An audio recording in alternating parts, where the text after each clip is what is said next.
September 11th. And it's understandable that people worry something similar could happen here. Watching the events in Paris made the threat feel closer to home. So as we go into Thanksgiving weekend, I want the American people to know is that we are taking every possible step to keep our homeland safe.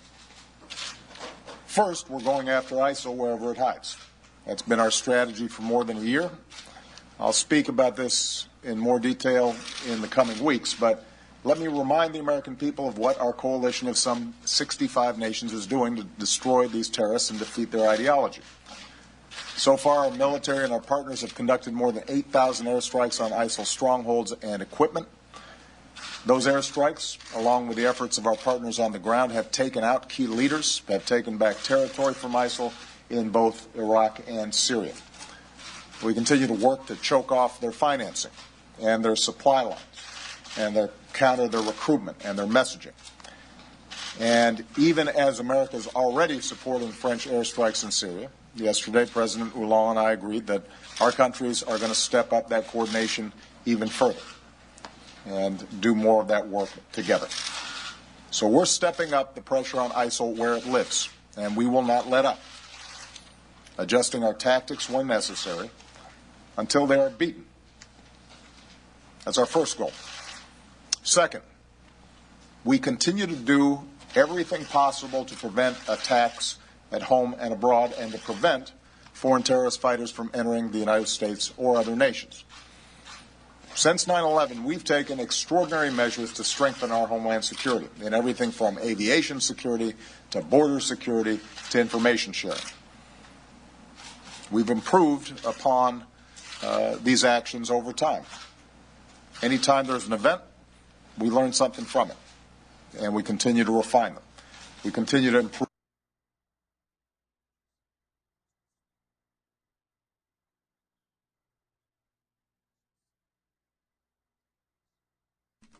All right, y'all, welcome to the show.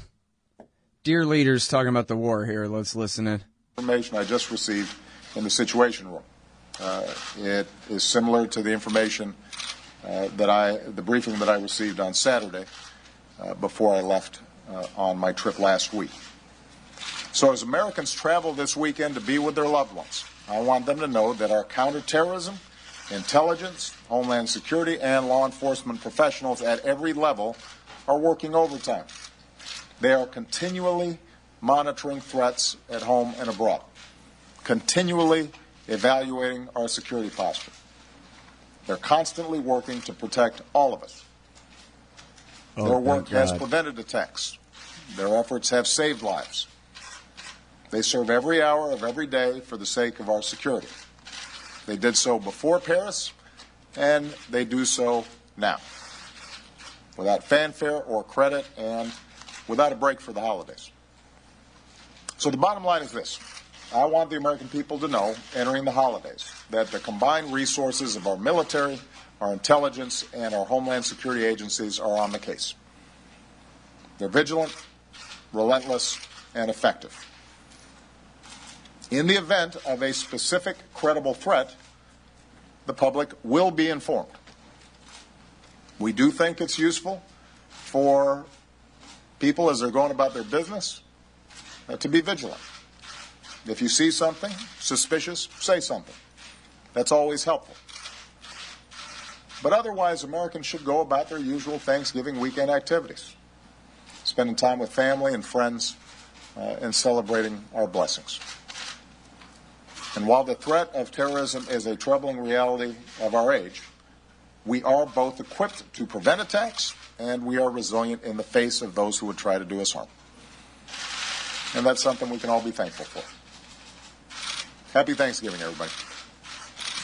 Oh, shut up. Anyway, so more of the same, which, hey, could be worse, man. And actually, I missed the beginning of it, so it could be that he was threatening more ground troops, but I don't think so. And step up some airstrikes and the same horrible thing, but at least if he announced a major escalation,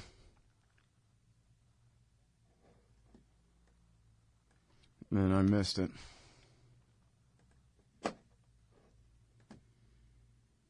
All right, anyway, well, it's my show, the Scott Horton Show. And, well, isn't that nice? The Future Freedom Foundation morning email has changed. It's so sharp looking. Show remote content in this message there. Oh, yeah, that looks nice. Enslaving people to keep them safe from government-produced enemies. That sounds like a Future Freedom Foundation article to me. I'm betting Hornberger. Yeah, Hornberger's belong there. All right. Let's see here. Alex Navratash. Absolutely. Hey, great. Guess what, everybody?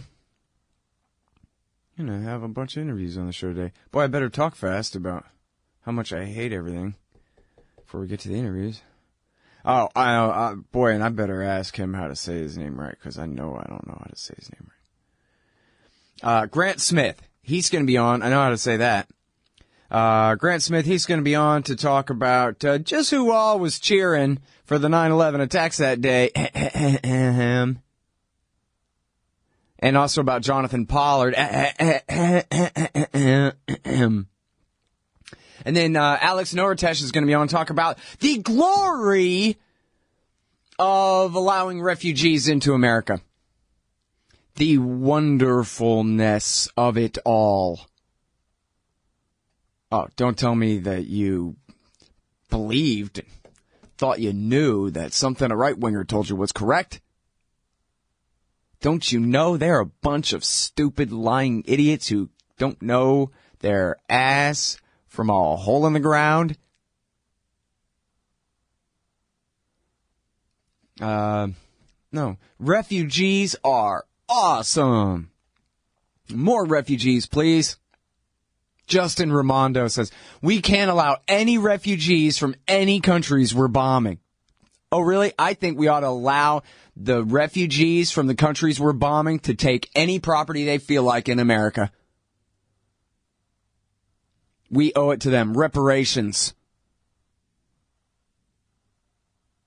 And start with the warmongers' houses.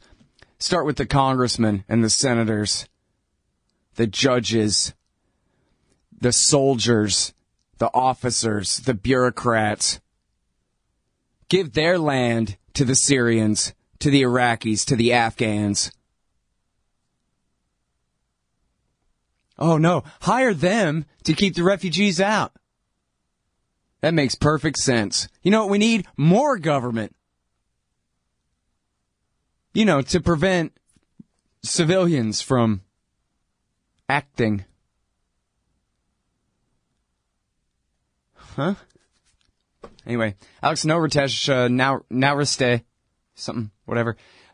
He did the mathematics for you. And he's going to break down the mathematics. Oh, I know. Conservatives hate numbers. Conservatives hate freedom. And they fear everything. And hate what they fear and will come up with any excuse to believe whatever stupid crap they want in order to justify the way they behave because of their fears. But then there's the real world that we live in. And of course, I'm picking on the conservatives because they're worse on it. But the liberals are horrible too. There's a great article by, and the Democrats especially, great article by Eric Schuler, who's taken to writing for us at antiwar.com here lately. And this one is called Stop the Political Grandstanding on Refugees. I think it ran yesterday. No, it's running today. Stop the Political Grandstanding on Refugees. It's really good. And let's see, I'm going to fast forward here to the Democrat part. Let's see. Everybody knows what's so horrible about the conservatives. Then we must turn our attention to the Democrats and precisely what American values we're discussing here. At least on the surface, the argument presented by Obama and his defenders is a persuasive one. But if the Obama administration has taught us anything, it's that one must always look beneath the rhetoric. At a recent press conference at the G20 summit in Turkey, Obama called on more nations to contribute resources to the refugee crisis, noting the U.S. has donated thus far $4.5 billion. Obama also said we must accept more refugees, but ensure our own security in the process. His present plan calls for accepting 10,000 Syrian refugees by next year, and Secretary of State John Kerry recently announced the U.S. would be increasing acceptance of all refugees from Syria and elsewhere to 85,000 per year by 2016, rising to 100,000 per year by 2017. This compares with just 70,000 per year right now. The trouble is that, given the vast scope of the crisis sweeping the Middle East and North Africa, this effort is all but meaningless. To see this, let's run down the numbers. And to keep it conservative, we'll restrict our focus to those countries in which the U.S. and its allies have militarily intervened in one way or the other. Almost 12 million from Syria, 4 million from Iraq, more than 500,000 from Yemen, almost 500,000 from Libya, 2.5 million from Somalia, almost 4 million from Afghanistan, and almost 2 million from Pakistan. Total, almost 25 million refugees, according to the UN High Commissioner for Refugees. And again, those are just the ones from the countries America's been at war with. And then Schuler writes, so in the table above, internally displaced persons, yeah. These are essentially people who are forced to flee their homes, but until they actually leave the country, they're not technically refugees. In terms of desperation, though, there isn't much difference. Meanwhile, the refugee column include a small number of asylum seekers, which are defined slightly differently. But again, when we're talking about suffering and risk, it's the kind of distinction without a difference. All of these individuals in the table above are identified by the UNHCR as part of the population of concern. So anyway, he goes back in. Check this article. Read this article right now. It's at antiwar.com. Stop the political grandstanding on refugees. All of Obama's, greatest pretended efforts are just that, pretended. Hey, y'all, guess what? You can now order transcripts of any interview I've done for the incredibly reasonable price of $2.50 each. Listen, finding a good transcriptionist is near impossible, but I've got one now. Just go to scotthorton.org/transcripts, enter the name and date of the interview you want written up, click the PayPal button, and I'll have it in your email in 72 hours max. You don't need a PayPal account to do this. Man, I'm really going to have to learn how to talk more good. That's scotthorton.org/transcripts. Hey, y'all, Scott Horton here for Liberty.me, the great libertarian social network. They've got all the social media bells and whistles. Plus, you get your own publishing site, and there are classes, shows, books, and resources of all kinds. And I host 2 shows on Liberty.me. Eye on the Empire with Liberty.me's Chief Liberty Officer Jeffrey Tucker every other Tuesday, and The Future of Freedom with FFF founder and president Jacob Hornberger every Thursday night, both at 8 Eastern. When you sign up, add me as a friend on there. scotthorton.liberty.me. Be free. Liberty.me. All right, y'all. I'm Scott. It's my show, Scott Horton Show. Haha, I went off on my big, refugee tangent there, and I forgot to say, oh yeah, and Trevor Tim's gonna be on the show too. To talk about, the war on encryption and all that kind of thing. What the? That's terrible. I don't know what's going on. I'm Scott Horton. It's my show, The Scott Horton Show. Man, is that really right? That's not right, dude. What are you talking about? Hang on. I gotta check this. Scott Horton Show, iTunes. Let me see here, man. Nope, that was the wrong button to click. That's the one I meant. Let's see. Nope. Well, I just got an email saying, hey, man, I got nothing for you after the end of October. And I'm saying, really, because this seems up to date as of yesterday. And let me see about the interview feed. The interview feed, too, has got up through the 13th at least, which is not very good.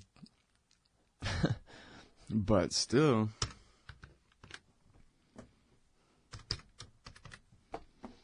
Maybe different podcast feed. Maybe he's getting them off a Stitcher. Hey, chat room guys. Any of you guys? Well, I guess you listen live, so you don't get the show off Stitcher, right? Yeah, what the hell? Who cares? Anyway, I'm Scott Horton. It's my show, The Scott Horton Show. And let's talk about Laquan McDonald. Supposedly, he was burglarizing cars and got the cops called on him. And it was about a year ago in Chicago. And the cop that murdered him was getting away with it until an independent journalist sued.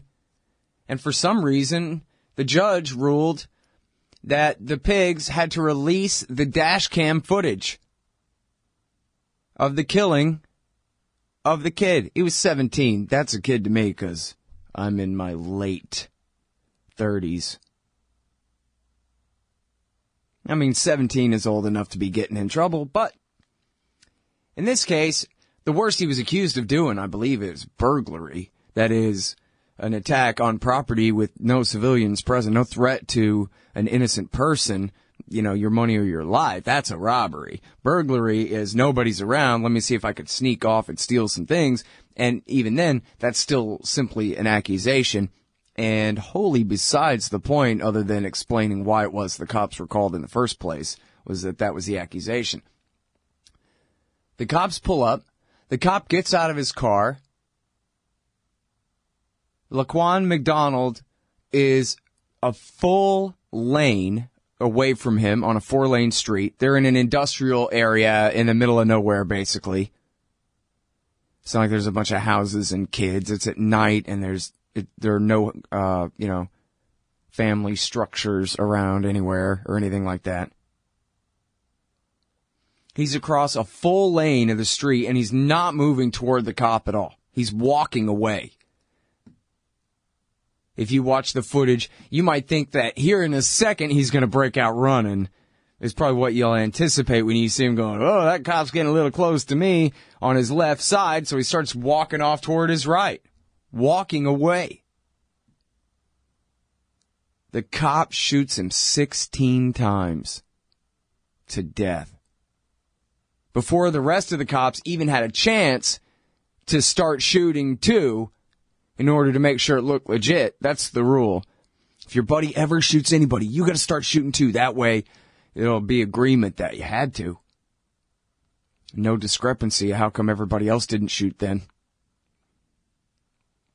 And that way you make sure he's all the way dead so he can't testify against you. Well, in this case, the other cops didn't even have a chance to draw their guns. The first one just shot him. And from the kid, again, there's no lunge. They lied and lied and lied and claimed, oh, he lunged at the cop with a knife and gave him no choice. There's no lunge, anything like that. From the moment he shot once, he falls straight to the ground. He turns around and falls down. All in one motion. He's fallen from the instant he shot. And the cop shoots him 15 more times. And it's from far away. And you can't see the cop the way the camera angle is. You can see the first shot, and that's it. The rest of it, you can only see the victim, the corpse, laying there on the ground taking bullet after bullet after bullet after bullet. Now, he should be charged with desecrating a corpse at that point. The kid's already dead, dead, dead. And the cop is just shooting him and shooting him and shooting him. He had a high-capacity magazine, you understand. Good enough for government work. Just not for you. And they were going to let him get away with it. The cop was going to get away with it. Because even if he wasn't on a federal task force, he's still got de facto sovereign immunity. He's still got the protection of 10,000 laws and processes meant to keep him out of prison no matter what. He's a government employee. The cop is a government employee. He's not our public servant. Who told you that? One of your overlords told you that. In government school, where your masters teach you that you elect them and you give them power and you choose them. And the things that they do, they're only representing you, the rational grown adults of America participating in our wonderful democracy. We are the government. You know how many times I've had civilians, private sector people say to me, we are the government.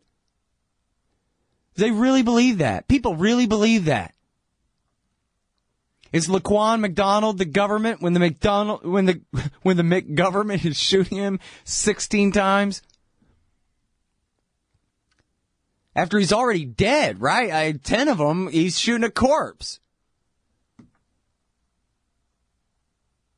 It's debatable. We don't know exactly when the last exhale came.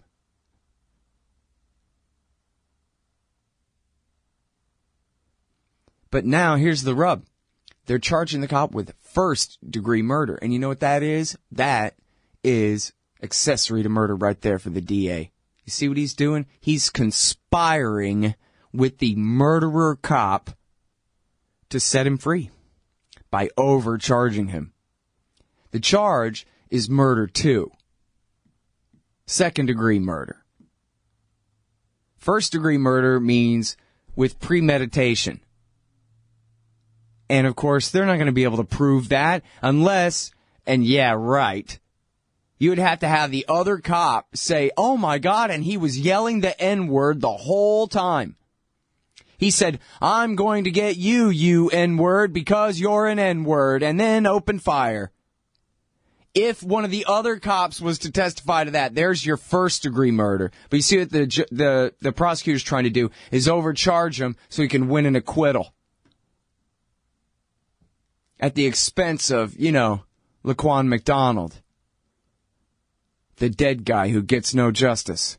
Hey, all, Scott Horton here. It's always safe to say that one should keep at least some of your savings in precious metals as a hedge against inflation. And if this economy ever does heat back up and the banks start expanding credit, rising prices could make metals a very profitable bet. Since 1977, Robertson Roberts Brokerage Inc. has been helping people buy and sell gold, silver, platinum, and palladium, and they do it well. They're fast, reliable, and trusted for more than 35 years. And they take Bitcoin. Call Robertson Roberts at 1-800-874-9760 or stop by rrbi.co. Hey, all, Scott Horton here to tell you about this great new ebook by longtime Future Freedom author Scott McPherson. Freedom and Security, the Second Amendment and the Right to Keep and Bear Arms. This is the definitive principled case in favor of gun rights and against gun control. America is exceptional. Here the people come first, and we refuse to allow the state a monopoly on firearms. Our liberty depends on it. Get Scott McPherson's Freedom and Security, the Second Amendment and the Right to Keep and Bear Arms on Kindle at Amazon.com today. All right, you guys. Welcome back to the thing here. Oh, I should turn my backup recorder on just in case. It's my show, The Scott Horton Show. I'm him, and our first guest today is our friend Grant Smith of the Institute for Research Middle Eastern Policy. That's IRMEP, I-R-M-E-P, IRMEP.org. And here's what you do. You search site for .pdf and then just see what happens. Yeah. Beware. Yeah, he's like the Jason Leopold of the Israel lobby only issue. And that's what he does. Grant Smith, he is the FOIA ninja of the East Coast and kicks the Israel lobby's ass all day long. He's written about 10 books based on all the documents he's gotten about FBI counterintelligence investigations of Israeli spies in our country and all their nefarious deeds and all the rest of it. And really good stuff. Stealing weapons-grade uranium and the whole works. So very happy to have you back here on the show. I saw on Twitter you're putting out this press release to everybody, just mocking them for refusing to say the most obvious thing, which is the obvious truth, when they're refuting Donald Trump for accusing the Muslims of New Jersey for celebrating the September 11th attack. They've refused to acknowledge what we know they know. It's in the archives. When they go back to do the research, to do the debunking, they've got to come across the fact that somebody was celebrating the September 11th attack on September 11th outside in broad daylight in front of people. But who were they, Grant? Well, can you hear me okay? I can hear just fine. Yeah. Who can possibly know? I mean, when Glenn Kessler of the Washington Post started to answer that very question, he just couldn't bring himself to say it either. So It was the Israelis. They're the ones who were documented. They're the ones who were hauled in by the FBI after they were tipped by a witness or an eyewitness, who saw some celebrating going on. But they weren't Arabs and they weren't Muslims. They were some Israeli movers, who were celebrating, and taking pictures and having fun, as the towers were going down. So I think it's incredible, and you have this groundswell. It's not just me, but of all sorts of people who remember that, who read the alternative press accounts of it. I mean, it's been fairly well known since 2005 that there was this very curious celebration going on in New Jersey, and it seems as though Trump had that in mind when he started going off about Arabs and Muslims celebrating this. But well, I'm not so sure about that part, because apparently there were rumors then that that Muslims were holding rooftop parties and were tailgating, and it was because they were Arabs and sympathized with the terrorists. But the reporters tried to track it down then, and they couldn't find any evidence of it whatsoever. The best they found was, oh yeah, well, I heard that somewhere because somebody said that. So I'm not certain that this is the event that Trump necessarily got confused. He may have been thinking of those initial false reports. And of course, I thought this was a funny little side note that Ben Carson initially said, yeah, that's right, I saw that too. And then he backtracked and he said, oh no, you know what I saw was Muslims in the Middle East celebrating it. But that was a hoax too. That was footage of Palestinians celebrating some little kid's birthday or something, and they put it on TV and said, look, here's the West Bank today, joyous celebrations of the 9/11 attacks, and it was a damn lie. Yeah, there's a lot of manipulation going on of overseas videos. That's been fairly well established. And it's, of course, you're right. Who can know what was in the mind of this Trump freak, when he made the who wants to get in that mind. But I mean, I think it was more likely that he heard those initial false reports, not necessarily this one. But as long as he's bringing up who was celebrating what, why in the world, Grant, would a bunch of Israelis celebrate a horrible attack on their greatest allies on the planet Earth, the United States of America? Well, the people who were later interviewed on a talk show in Israel, and their names are known. They've come out about it. Kurzbergs and Shmuel and Elner and Gabriel Marmari. They explained that, you know, this was a common occurrence in Israel, and so they had a different view when they saw those towers coming down than your typical American would have had. Or at least, you know, that's their self-reporting. So, you know, we have that to go on, but well, didn't they talk to the cop? Didn't they say to the cop, I'm paraphrasing, not quoting here, but something close to, see, you know, we're not your problem. You shouldn't be arresting us. We're not your problem. We're Israelis. They're your problem, the Muslims, see? And we're like you, and you're like us, and they are our enemy together, and this kind of... That's true. The Palestinians are the problem. We're not the problem. And so they were a very curious footnote, fixture. by the way, so people know there was not a single Palestinian on any of those 4 airplanes that day, nor a single Iraqi, Iranian, or Syrian. Just to be clear, I'm sorry.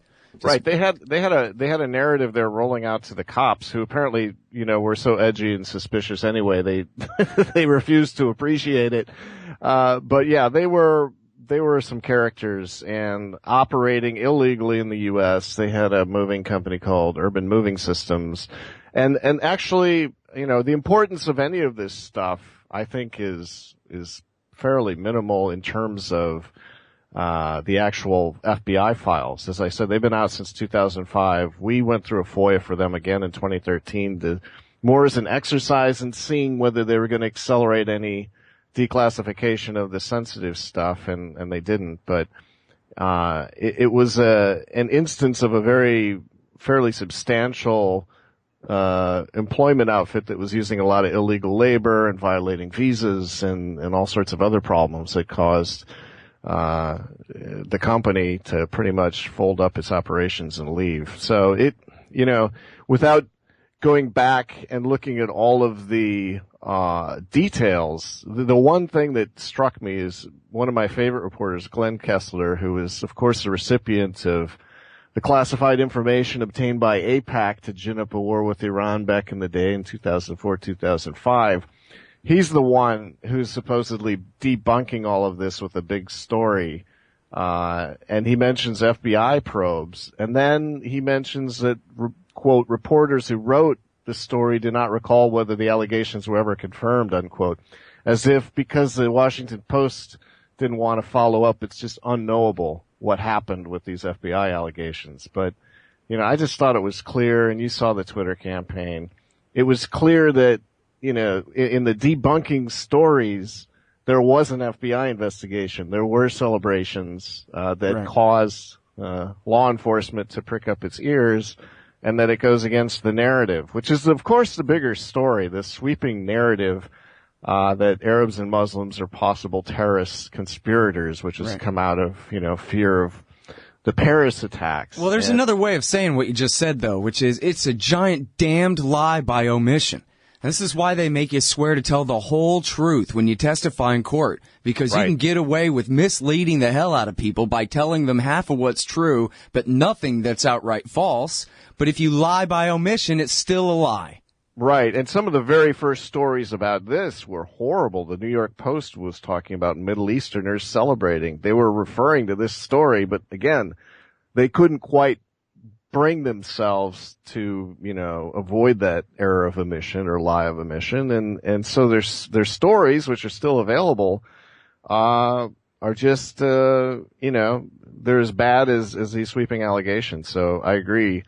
But I've been monitoring this story, and I still don't see very much uptake, of the idea that, there was an investigation. Oh, by the way, no, it wasn't.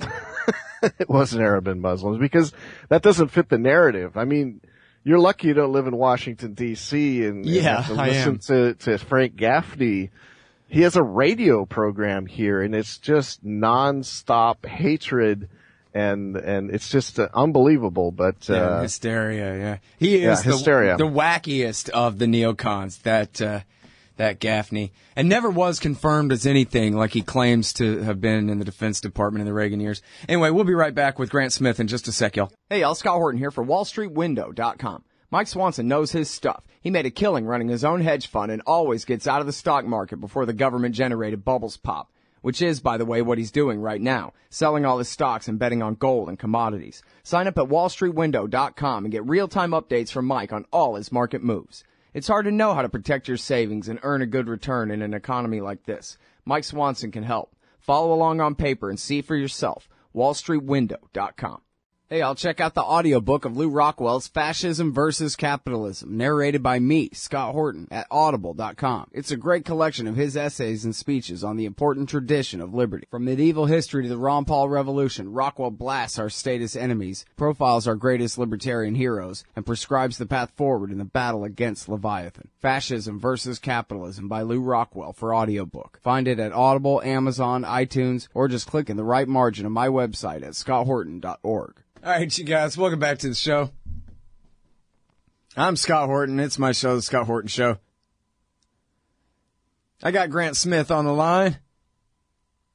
New Jersey 9/11 celebrants were Israelis is his piece on the blog today at antiwar.com. Go and read that. But, so let me ask you now about Jonathan Pollard. Who's Jonathan Pollard? Jonathan Pollard is the former Navy analyst, intelligence analyst, who was arrested and charged with espionage and convicted. Well, pled guilty in 1987. He's been in jail up until very recently, serving a life term, 30 years, for espionage on behalf of the Israelis. He was paid by them to get some very sensitive information from the U.S.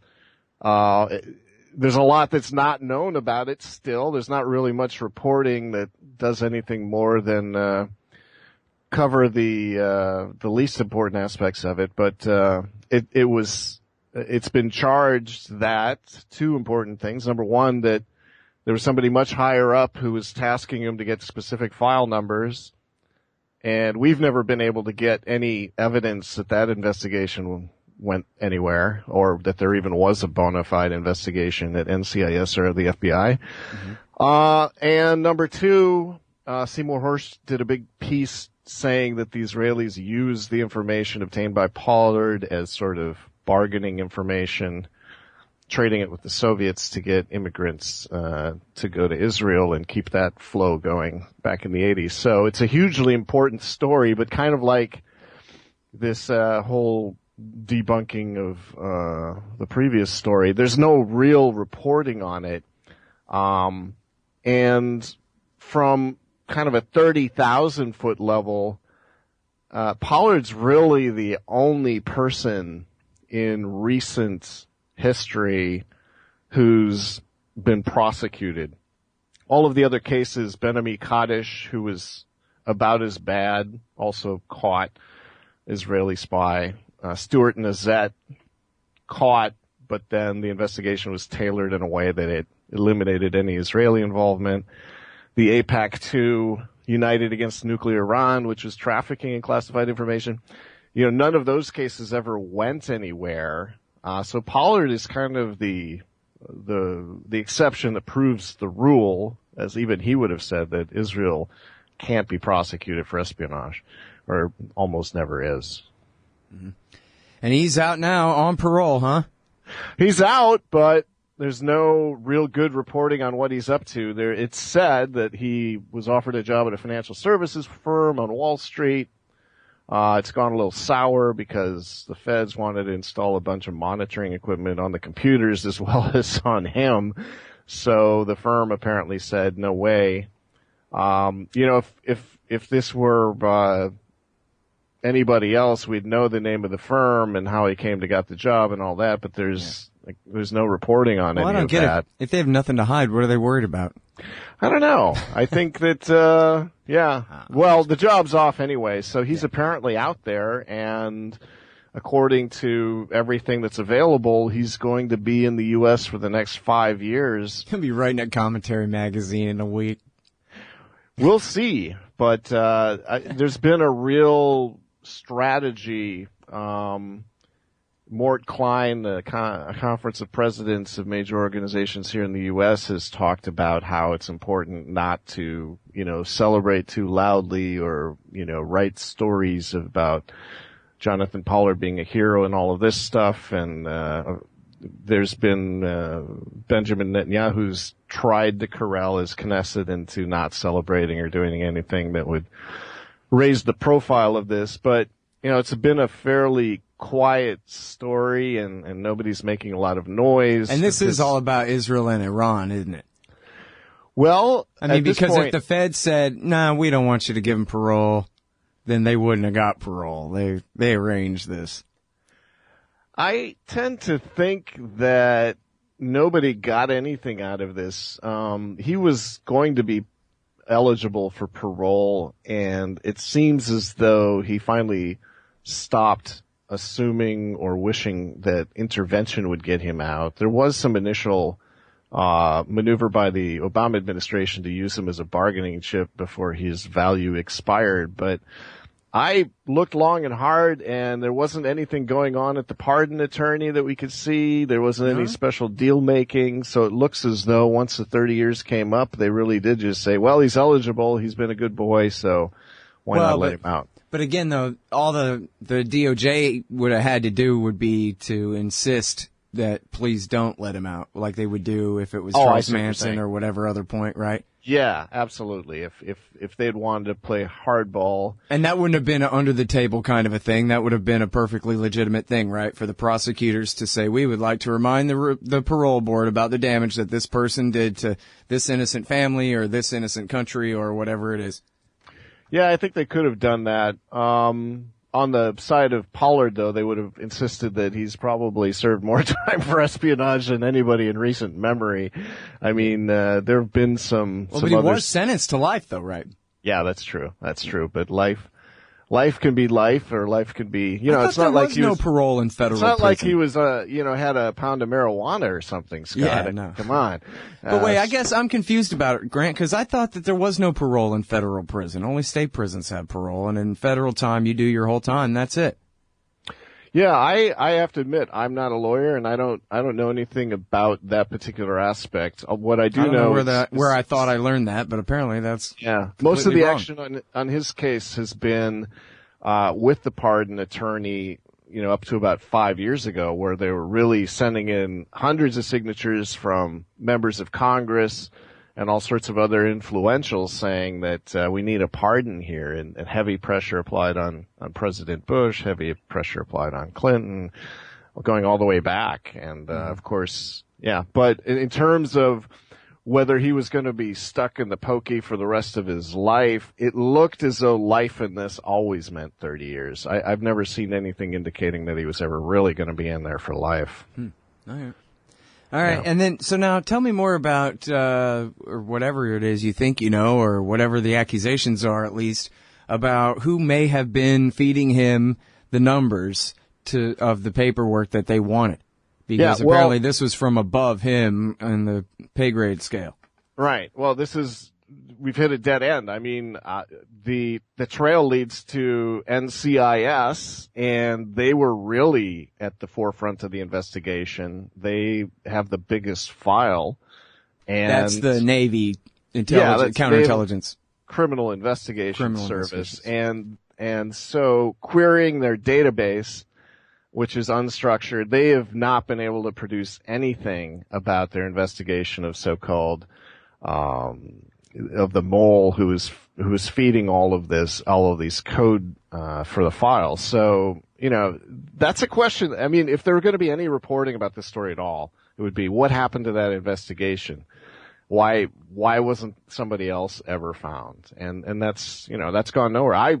I've been very curious about that. That seems to me to be the relevant question. But, we do know that Ben-Ami Kaddish, who had a brother in Israel who's in missile development, he was feeding him all sorts of stuff at the same time, but he just got a slap on the wrist and then died a few years later.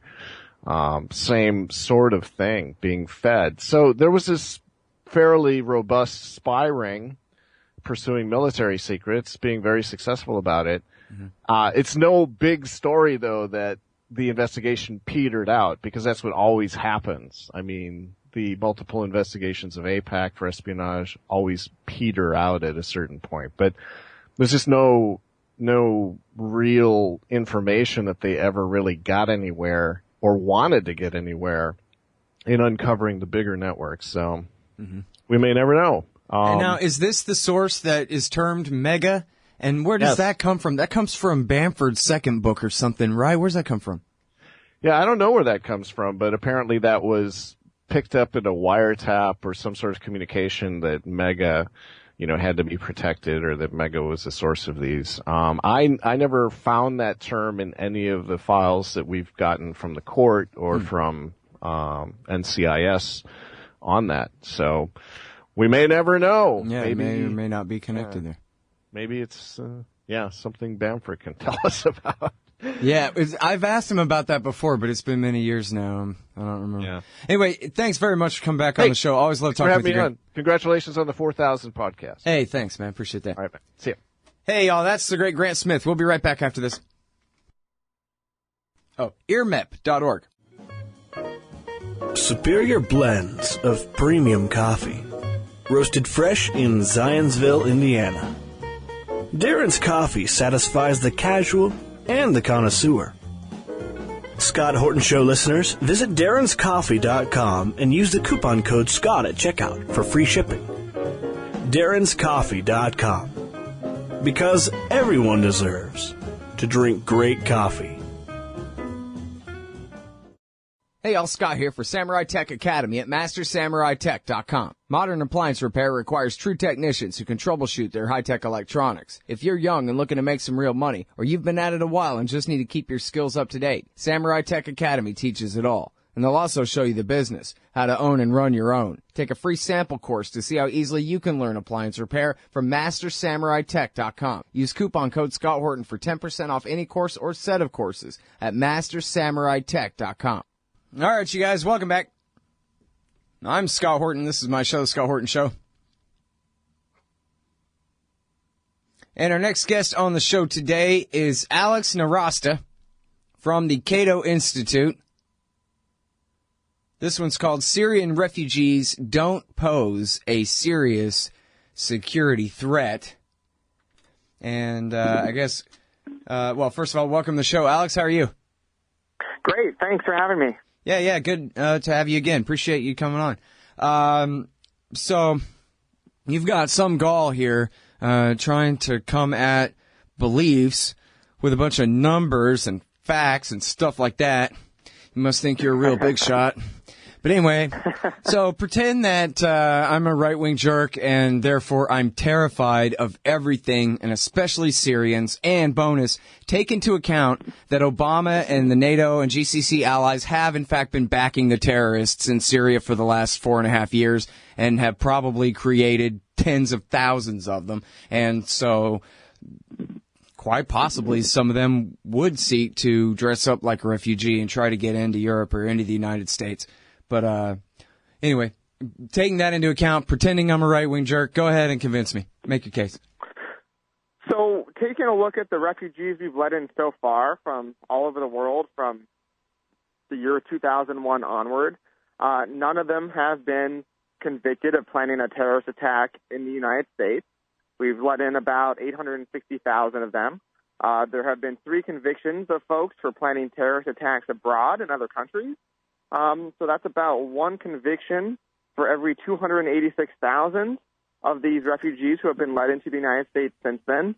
The threat is extremely low. Well, wait, you're telling me the FBI hasn't even entrapped one of these guys this whole time?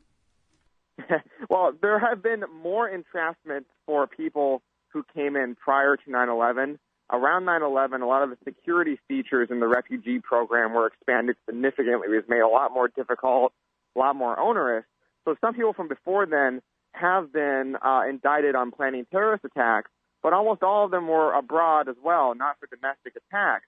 The best estimates we can see is that since 1975, around a dozen refugees have been convicted of planning or trying to participate in terrorist attacks over that time period, which is about 1 conviction for every 271,000 people admitted as refugees, or 0.00037%. So we're talking about infinitesimal numbers, very low risk, and you have to look at it from the terrorist perspective. If they want to come in and do harm in the United States, the refugee program is probably the hardest and most difficult way to do it. Okay, and why is that? Because first off, you have to be a refugee. You have to go into one of these camps and register with the United Nations and be a resident in one of these camps. And that can take anywhere between 1 and 6 months to register. Then you've got to be in these camps and begin the American process, get referred by UNHCR to the U.S. government for refugee resettlement, which starts, in the case of refugees, a 3-year-long process with 21 different administrative steps, numerous different security checks through the FBI, through DHS, through USCIS, through Director of National Intelligence, and they are finding a way to try to deny you access. So they interview you, your family, anybody you say you knew, anybody from the town that you say that you were from, to see if there's some kind of fishy background information or if you're lying. And if you are, then they reject you. So they assume that you are guilty until you prove that you are innocent. So through this entire process, if you are a refugee, a Syrian refugee in a camp, your chances of being resettled in the United States is about 0.04%. And it takes over 3 years. So if you're a Syrian refugee or a Syrian terrorist posing as a refugee, there are lots of better ways to try to attack the United States than going through this really complicated process that weeds out the vast majority of people who want to come in the first place. Yeah. Well, it's actually almost amazing when you got... How many zeros were to the right of the decimal point there when you counted the percent? 0.00, how many? 1%? So for all refugees convicted of a terrorism offense since 1975, it's 0.00037%. Wow. And if you're a Syrian refugee in a camp, their chances of being approved to come to the United States is 0.04%. And the chances that guy is going to be an ISIS sleeper cell terrorist is less than nothing. I mean, it's small. I don't want to say it's zero because anything can happen, but it is so small that it's not a risk worth worrying about. I mean, there are lots of other risks worth worrying about. I mean, one of the things that I'm hesitant to say because people might use it to decrease individual liberty a little bit is a lot of these folks are just, like these attackers in Paris, could have, a lot of them were European citizens. They could have just hopped on a plane and come to the United States through something called the Visa Waiver Program.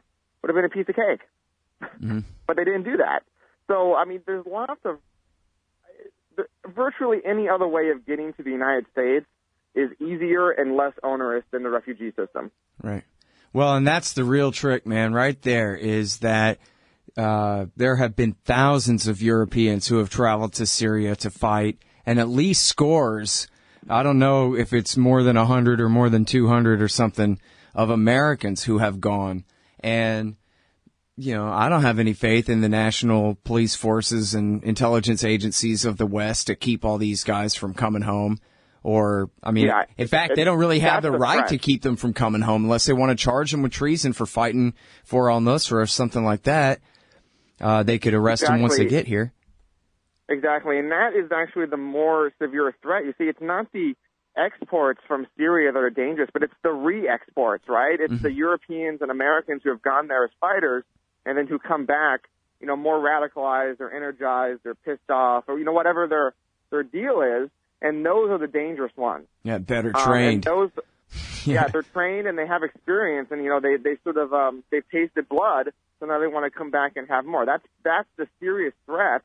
But that is a partially homegrown threat made more dangerous by exportation to Syria and then re-importation. Yeah, and absolutely. It turns out that the French and Belgian governments are spending most of their time, you know, tracking these folks because they know those folks are the most dangerous ones. Yeah. Well, and you know, the thing is, too, is I think we've been really lucky when you look at the number of, for example, and again, you know, I'm a little hesitant to say this because like you, I don't want to play into the police state in any way or anything like that, but I'm just trying to be realistic about it, where you've had at least dozens of Somali Americans from Minnesota, living in Minnesota, go travel to Somalia to fight for al-Shabaab, the local now Al-Qaeda affiliate after America turned their society upside down, of course, fighting against the American-backed government there. And, of course, any idiot, any one of them could have decided to just stay here and fight the same war, but on this side of the line, as simple as that. And, absolutely. You know, yeah, so picking on the refugees who are fleeing for their lives from the terrorist groups that America has created and nurtured, whether we're fighting against them or for them, we do nothing but make them more and more powerful, you know, day by day and year by year here. To persecute their victims fleeing for their lives seems a little bit unfair to me, but what do I know? It's unfair, and it's not even a good way to fight terrorism. It's not even a good way to make us safer because the threats are so insignificant. And the point about the Somalis who are settled in Minnesota is a good one. In fact, the first American who committed a suicide bombing attack was a Somali American from Minnesota who graduated high school in 2003, who went back to Somalia and did all that, committed a suicide bomber attack against the Somali, you know, the quote legitimate government there, unquote, attack. So it's those people are the most dangerous. All right, well, I'm Scott Horton, and this is my show, The Scott Horton Show, here on the Liberty Radio Network. I'm talking with Alex Nowrasteh. Sorry, I think I got that a little bit wrong. Pretty close, though, right? Nowrasteh? Oh, yeah, that's good enough. Okay, cool. He writes for Cato. This article is called Syrian Refugees Don't Pose a Serious Security Threat. He broke out his calculator and showed it. Check him out there at cato.org, and we'll be right back with more after this. Hey, all Scott here. If you're like me, you need coffee. Lots of it. And you probably prefer it tastes good, too. Well, let me tell you about Darren's Coffee Company at darrenscoffee.com. Darren Marion is a natural entrepreneur who decided to leave his corporate job and strike out on his own, making great coffee. And Darren's Coffee is now delivering right to your door. Darren gets his beans direct from farmers around the world. All specialty, premium grade with no filler. Hey, the man just wants everyone to have a chance to taste this great coffee. darrenscoffee.com. Use promo code Scott and you get free shipping. darrenscoffee.com. You hate government, one of them libertarian types, or maybe you just can't stand the president, gun grabbers, or warmongers. Me too. That's why I invented LibertyStickers.com. Well, Rick owns it now, and I didn't make up all of them, but still, if you're driving around and want to tell everyone else how wrong their politics are, there's only one place to go. LibertyStickers.com has got your bumper covered. Left, right, libertarian, empire, police, state, founders, quotes, central banking. Yes, bumper stickers about central banking. Lots of them. And, well, everything that matters. LibertyStickers.com. Everyone else's stickers suck. All right, y'all, welcome back. I'm Scott Horton. It's my show, The Scott Horton Show. Talking with Alex Narasta from Cato. And he wrote this piece, Syrian refugees don't pose serious security threat. And one thing I wanted to clarify here real quick. I'm obviously not trying to give advice to any young Somali Americans of where they ought to be attacking things. And I'm certainly not, trying to agitate from below for government persecution of Somali Americans living in Minnesota or anywhere else. My point is that the American government's got to stop bombing Somalia. America's been killing Somalis nonstop since 2001, and that's why it's a threat. And they're the ones who got to knock it off. They're the ones who have got us into a situation where we even have to discuss this being a possible threat in the first place. It's the foreign intervention and the blowback, and everybody knows that. But sometimes it's got to be restated. And then the other thing, and this is a little bit, or I'm not sure if you mentioned this in your article, Alex, it's a little bit beyond the purview of the point you're making, I guess. But it's pretty obvious, too, and it's been well written in other places, at least, that the Islamic State guys are trying to get Americans and Westerners to react. They're trying to get the Western majorities to turn against the Muslims that live among them in order to sharpen the contradictions between us, make them feel unwelcome in our countries and want to go back so they can have their bogus war of civilizations that they're trying to put over on their victims, just like the hawks on our side are trying to do. And so our hawks, and especially on the issue of refugees, innocent men, women, and children fleeing for their lives, is playing directly into the hands of our enemies, the Al-Qaeda and Islamic State forces, who this is exactly what they've been saying all along, is that Bush is right. You're either with us or you're with them. Can't be this. In fact, ISIS calls it the gray zone, what we call civilization, where people tolerate each other and get along. I think there's a lot of truth to that. I think that that's definitely the motivations. And there's a couple new academic papers that have come out that have taken a look at the assimilation of Muslims in the United States in different places based on sort of the discrimination or the perceived threat from the government in terms of civil liberties. And what you see is that in places where they're sort of the least molested, you have greater female participation in the labor market, more education, more people working, more people out of the home, more people out of their communities, and basically better assimilating in places where it's a more open society, which is exactly what we would expect. And it's that type of assimilation, free flow of ideas and people moving around, a cosmopolitan, open civilization, that does decrease the risk of terrorism. Right, yeah, exactly. It's the same thing as, it's a different argument or, different topic, but same thing basically as immigration of Hispanics from Latin America, Mexico, and Central and South America, where, oh, no, they're going to change our culture. Well, maybe if we treat them like individuals, they'll appreciate the individualism in our society, and they'll want to preserve that, the same thing we want to preserve. How about that? But instead, we treat them like they're all a collective and have no minds or ideas or planned behaviors of their own. And what would they have about America that we're trying to preserve that they would want to identify with at that point? What's remarkable, though, is even despite those attitudes and despite a large number of Hispanics being unlawful or illegal immigrants from Central and South America, they and their kids are assimilating at an incredible rate, a little bit better or similar to the way that Italian Americans assimilated about 100 years ago. So a similar trend, learning English, identifying as Americans, becoming educated, climbing up those income ladders. It's going fantastically well, much better than anybody ever anticipated, because the strength of those ideas, those notions, the opportunity, the economic opportunity from being here is so powerful that it even overwhelms a lot of these nasty people saying mean things about them. It makes them still want to be Americans. Yeah. And that's remarkable. That's the remarkable thing to me. Yeah, that's a great point. And, well, let me challenge you a little bit. I presume you have some numbers to back up what you're claiming there. Yeah, so there's a remarkable new report by the new Academy of Science, the National Academy of Sciences, where they took a look at all of the papers written about assimilation in the last 10 or 15 years, and they combined them and did their own work. And it takes a look at 17 different features of assimilation. So everything from self-identifying as an American by generation, religiosity, income, education, where you move and live in the United States, and all that. And it shows like fairly remarkable, especially when you do it right, remarkable rates of assimilation. Because one of the problems is assimilation can take generations. So one of the problems is you have like second or third or fourth generation descendants of Hispanic immigrants, but many of them don't even self-identify as Hispanic because they're so assimilated. So when you take account of those people and try to find who those people are and measure their success in the United States, it's a remarkable pace of assimilation. Basically, by the third generation, that is the grandkids of the immigrants themselves, they are indistinguishable from other Americans. Yeah, that's interesting. They think of Hispanic as a nationality rather than a race, which is really more accurate anyway, right? And so they just and they identify American as a race too, in that sense, or confuse those notions in that sense. Well, the funny thing is, Hispanic is actually invented. That word and identification was invented by the U.S. government in the 60s to have sort of a census category to try to track these people from Central and South America as sort of one big block of people.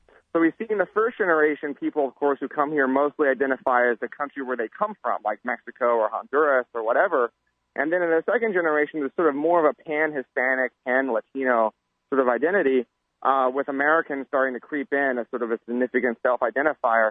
And then by the third generation, it's basically split between Hispanic and American. By the fourth, it's just American dominates, totally dominates in terms of that. And that's not really odd by the third generation. Lots of Americans who have been here forever identify as Irish or other identifiers in terms of, who they are as Americans. Like, it doesn't, just because you identify as like Irish or Catholic or Muslim or some other sort of identifier prior to saying you're an American doesn't mean you're less of an American. There's been a lot of research on that, saying that people who say that they're Hispanic American are less patriotic than other Americans, and they're just as likely to say on surveys, America is the best country in the world and stuff like that. Right. Yeah, of course. Yeah, and that's an important point to make. It's not like you're saying, so that's why we should let them come here. It's just, look, even all your worst fears are debunked. So it's really okay. Whether they really were or not, they still got a right to go where they want and do what they want, which is a separate question. But absolutely. Like, there's this great quote by Adam Smith. After the British lost the Battle of Yorktown in 1781, this student came up to him and said, "Oh, that's it. The British Empire is ruined. England is ruined." And Smith's response was, "There's a lot of ruin in a nation." And so the institution, like, it's really hard to ruin what's here because so much of it is still built up over centuries through our culture and everything else. It takes more than a couple of defeats or more than a few generations of bad government policy to destroy that. And our ability to assimilate these people, to make our civilization welcoming just on the social and individual level, is so great that it overwhelms all these bad policies. Yeah, absolutely. All right, and hey, listen up too, everybody. I want to recommend to you this article at McClatchy, D.C., where they quote Alex in here too. The article is "Refugees Settle Quickly and Grow the Economy." They don't all come here and get on welfare. They come here and open up ethnic restaurants so that we have tasty food to eat instead of just the same old hamburgers. So, imagine that freedom working out. It's just amazing. But it tends to. Listen, man, I can't tell you how much I appreciate your time again on the show, Alex. It's really my pleasure. Thanks for having me. All right, y'all. That is Alex Nowrasteh. He is at the Cato Institute. The one at Cato is called "Syrian Refugees Don't Pose a Serious Security Threat." And he shows his work there with mathematical numerical proofs. And then also this great piece again at McClatchy is refugees settle quickly and grow the economy, experts say. Back in 1 sec with Trevor Tim. Hey, Al, Scott Horton here to tell you about this great new book by Michael Swanson, The War State. In The War State, Swanson examines how Presidents Truman, Eisenhower, and Kennedy both expanded and fought to limit the rise of the new national security state after World War II. If this nation is ever to live up to its creed of liberty and prosperity for everyone, we are going to have to abolish the empire. Know your enemy. Get The War State by Michael Swanson. It's available at your local bookstore or at Amazon.com in Kindle or in paperback. Just click the book in the right margin at scotthorton.org or thewarstate.com. Hey, Al, Scott here. First, I want to take a second to thank all the show's listeners, sponsors, and supporters for helping make this show what it is. I literally couldn't do it without you. And now I want to tell you about the newest way to help support the show. Whenever you shop at Amazon.com, stop by scotthorton.org first, and just click the Amazon logo on the right side of the page. That way the show will get a kickback from Amazon's end of the sale. It won't cost you an extra cent. And it's not just books. Amazon.com sells just about everything in the world, except cars, I think. So whatever you need, they've got it. Just click the Amazon logo on the right side of the page at scotthorton.org or go to scotthorton.org/Amazon. All right, guys, welcome back. I'm Scott Horton. It's my show, The Scott Horton Show. Next up is Trevor Tim from the Freedom of the Press Foundation. And they are at pressfreedomfoundation.org. Wait, didn't they fix that? Anyway, and he also writes for The Guardian. Writes great stuff for The Guardian. Welcome back to the show, Trevor. How you doing, man? Hey, great. Thanks for having me. Good to have you back on the show. You know what? Before we do the exploiting the terrorist attack stuff, let's talk a little bit about the Republicans and Russia column that you wrote a couple of weeks or so ago, or a week ago. Sure. We ran it on antiwar.com, and I remember thinking when I read it, wow, I really should have gone through one by one and done the work that Trevor did here, collecting these quotes of these nutcases. These are the presidential candidates. Audience, get ready. I mean, go ahead, tell them, Trevor, what these kooks have to say about America's relationship with Russia. And everyone, no need to mention, but I'll mention anyway, keep in mind, they still have thousands of hydrogen bombs. Thousands of them. Okay, I'm sorry. So go ahead, Tim, Trevor.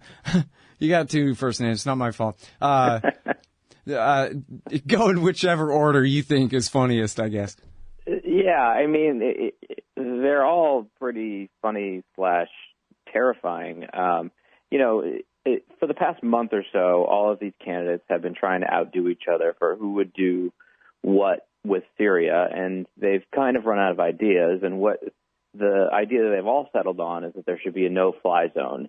The only problem is that Russian planes are regularly flying over Syria, also doing combat missions. So then the question became, well, so are you saying that you're going to shoot down Russian planes and potentially start World War III? And all of a sudden, all of these Republican candidates started coming out and saying, actually, yes, that's exactly what we would do. Ben Carson said, you shoot them down, absolutely. Whatever happens next, we deal with it. That's an actual quote. And whatever happens next, a.k.a. nuclear war. Carly Fiorina said, I think we must be prepared to shoot down Russian planes. Chris Christie said, call Putin and tell him, listen, we're going to enforce a no-fly zone, and then as soon as he flies in your territory, you take him down. It's just on and on like this. Pretty much every Republican candidate, Dave Rand Paul, is now for starting war with Russia over Syria, which at the same time, they could care less about the actual people of Syria. They're just interested in dropping more bombs. So, it's quite alarming. Beyond just the whole starting World War III with Russia part, the no-fly zone, as the former Joint Chiefs of Staff actually pointed out in Congress, but which nobody actually talks about ever, is that it requires 70,000 U.S. servicemen. And that if you're even going to do these safe zones they're talking about, that means thousands and thousands of ground troops. So, and I shouldn't be just talking about Republicans here. Hillary Clinton has called for a no-fly zone and essentially is calling for tens of thousands of troops to be deployed at or near Syria. And, it's really mind-boggling when you think about exactly what they're calling for here, yet they just kind of do it on the fly, kind of shoot from the hip style. Yeah. Well, there's so much ridiculousness here. I don't even really know where to start, but I guess maybe we start with the fact that the military doesn't want to do this. And that's why they're lugging around this giant poison pill. The Air Force is telling Congress, yeah, no, we'd have to bring the whole Army with us. And the Army would say, we don't want to go. I mean, come on. They don't want to do this at all. And it's thank goodness for the calm, patient restraint of our standing Army, keeping our civilians at bay. Again, one of the ironies of living in an empire where, they'll fight any war at any time, but really wants to fight directly for the Al-Qaeda guys? Can't we fight against them for a little while again or something like that instead, It's really funny that it's actually the military that is being like, no, actually, this is a really dumb idea. We shouldn't do this. And yet, it's all the politicians, pushing it day in and day out in the media. It's completely amazing. And then the other thing is, supposedly, America and Russia have the same enemy. And no one doubts that Russia is bombing the Islamic State and al-Nusra, which is Al-Qaeda in Syria. And so why in the world? I mean, okay, if you're the average Joe living room, aren't you scratching your head wondering what the hell is going on here that we want to get into a war with Russia over bombing the same side of the Civil War that we're bombing? Yeah, I mean, the problem is that, the U.S. hates all sides. And so what it wants to do is essentially insert itself into the middle of a civil war, yet fight both sides. And so it's just would be a never-ending quagmire that it's hard to describe how ridiculous it would be and how there is absolutely no plan to get us out.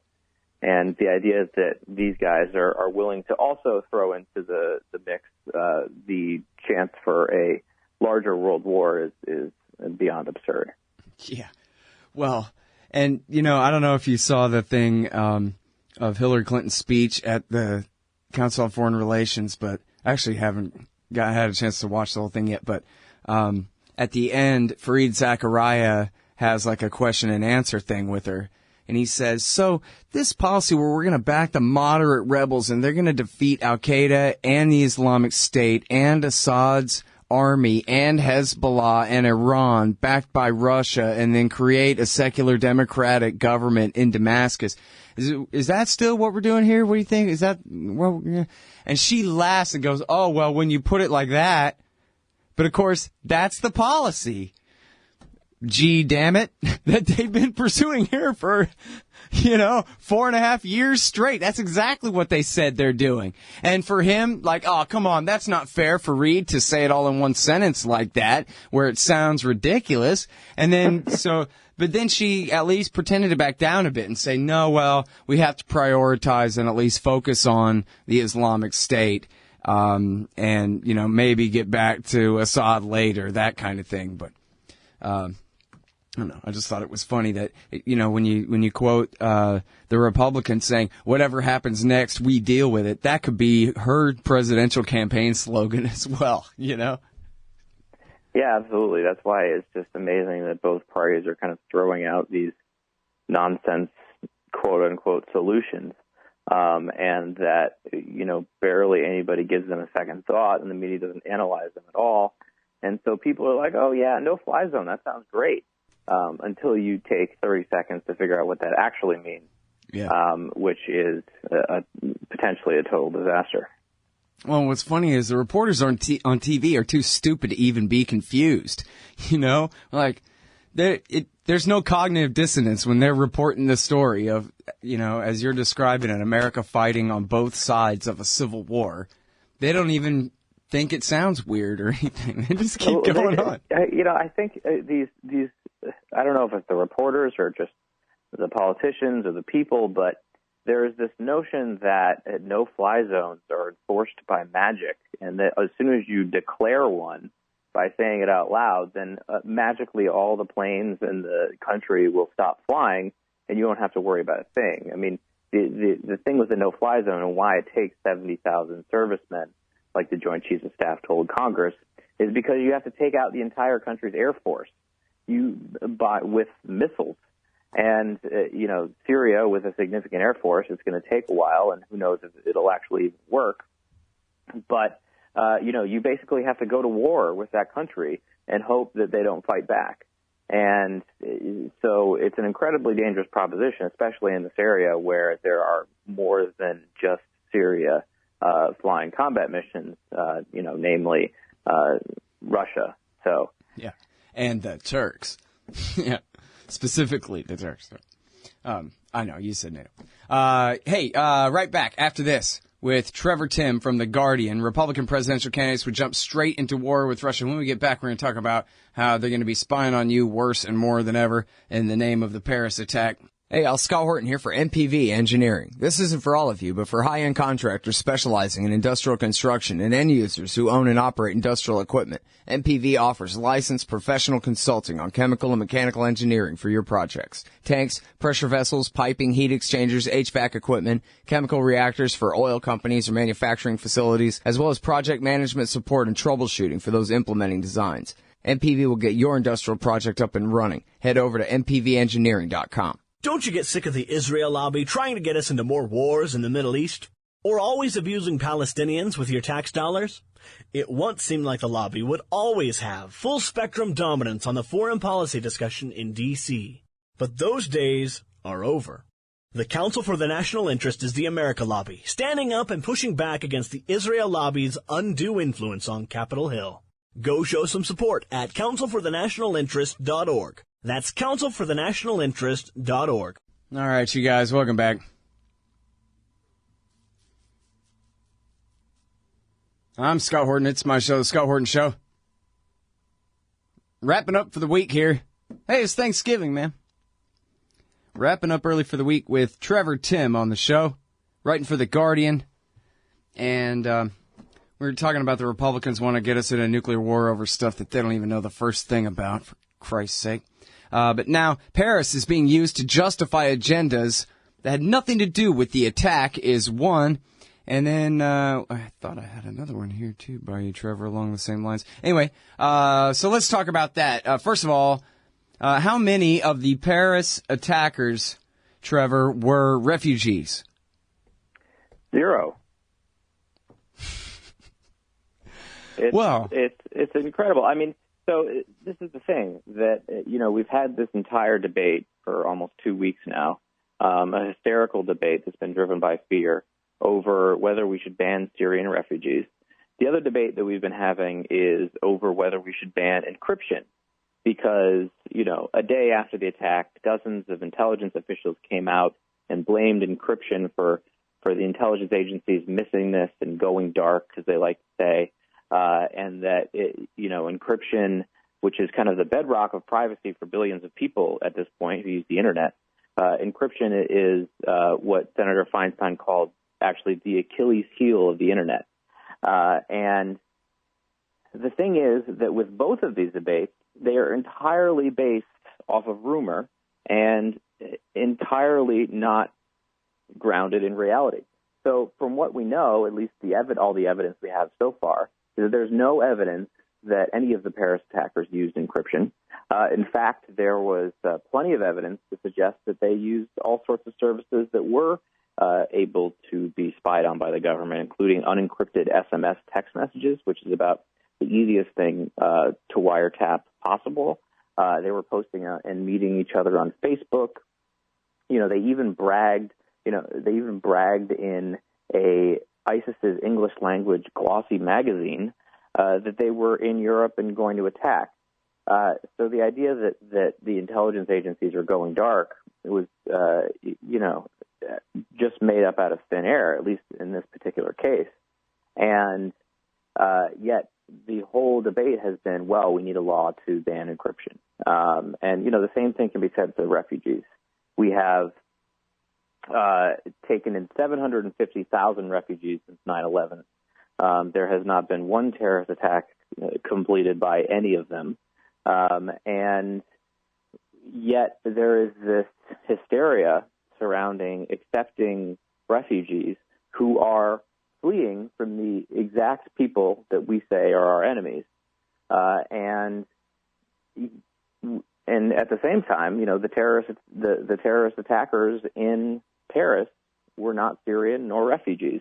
Yet we somehow think that by banning them, we're solving this problem when is just completely pulled out of thin air and is just, again, part of this whole fear and hysteria MO that happens after all of these attacks.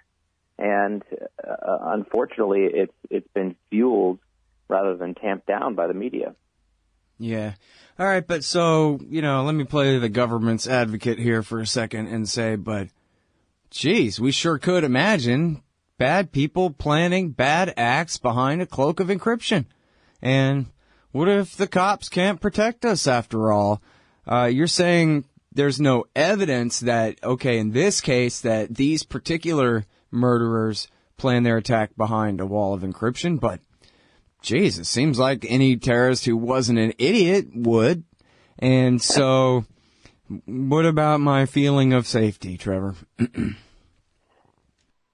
Well, it's a good question, because the government pretends like just by saying the word encryption, all of a sudden there's this force field that turns up around groups of terrorists where they are impenetrable and we know nothing of what's going on. When actually that's not the case at all. There are still plenty of ways to conduct surveillance on actual terrorists, including their cell phone location information so we know where they are 24 hours a day, all of their metadata for all the conversations they're having, even if they're encrypted, so we'll know who they're talking to, when they're talking to them, and for how long. And they also, encryption doesn't stop the government in all cases from seeing what they're talking about if they are actually high-value targets.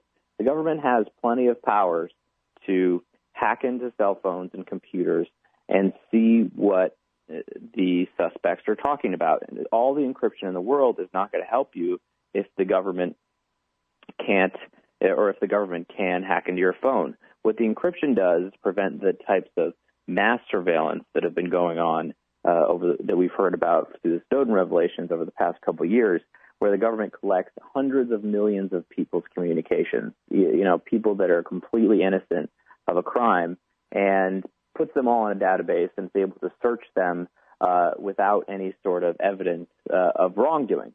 And so encryption is really kind of the bedrock of our privacy in the digital age. And so, it's probably to no one's surprise that, of course, now the government wants to outlaw it. Yeah. And now, but here's the other side of the question. Can the Internet exist without encryption? Or with encryption that can be broken at will by national governments like ours? Well, it certainly couldn't exist at all without encryption in general. That's the problem with this debate, is that people like Senator Feinstein have no idea what she's talking about when she says the encryption is the Achilles heel of the Internet. The Internet would not exist. We would not be able to buy anything online. We would not be able to shop. We would not be able to do any sort of banking. The e-commerce would cease to exist without encryption.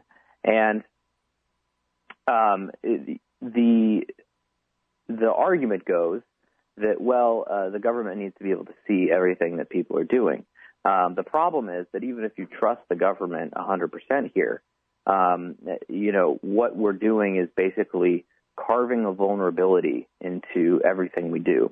So what I mean by that is there are, as everybody who's paid attention to the news knows, been constant data breaches going on, whether it's Target or J.P. Morgan Chase or the Ashley Madison hack, where hackers and criminals and foreign governments are breaking into servers and stealing large quantities of people's information, whether it's financial information, personal information, or otherwise. People's privacy are being violated by these third-party groups that we have no idea who they are. And so what the government is saying is that, give us the key because you can trust us. Number one, you can. But number two, even if you can trust them, all of these hacker criminals and other governments around the world will be able to find and steal that same key and be able to unlock everybody's communications all at once and do God knows what with all the information once they get it. So the government is not only proposing to violate people's privacy, they're also proposing to weaken their security. And I think that's the real key here, is that They're saying, well, let's improve security by weakening everybody's security, and it just doesn't compute. Yeah, I think I read, it might have been Hayden or one of them NSA guys saying when it comes to the foreign governments fighting with each other and the security of their systems, even as the NSA, he said if it was a soccer game, the score would be 280 to 270 or whatever kind of thing, where there's a lot of great offense and very weak defense. It's very hard to keep determined hackers out of networks. Or I knew another computer security guy who just said there's no such thing as computer security. There's only the best we can do all day, every day until it's not good enough. And this is what they want to pull the rug out from under.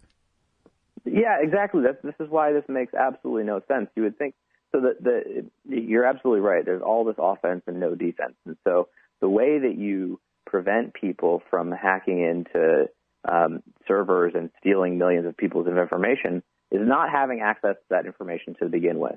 So, for example, if you have an iPhone, now iMessages, when you text people iPhone to iPhone, they're end-to-end encrypted. So that means that only the person who you're talking to and on your phone can unlock that message. Apple can't even unlock it, even if they wanted to. So because they don't have the key and because they don't store the message, that means there's actually nothing to steal. So if somebody wanted to get every iPhone user's text messages, they would have to break into every single person's phone one at a time. So hundreds of millions of phones. It would take, several lifetimes to do. And so they've effectively prevented hackers from ever doing that by designing their systems to be so that there is no key for them to have. And so this is what we should be encouraging everybody to do. Unfortunately, this is exactly what the government wants to be illegal. Yep. All right, y'all, that's the great Trevor Timm from The Guardian. And this one is called Paris is Being Used to Justify Agendas. It had nothing to do with the attack. Thanks very much, Trevor. Appreciate it. Thanks a lot. Appreciate it. See y'all. Hey. Happy Thanksgiving.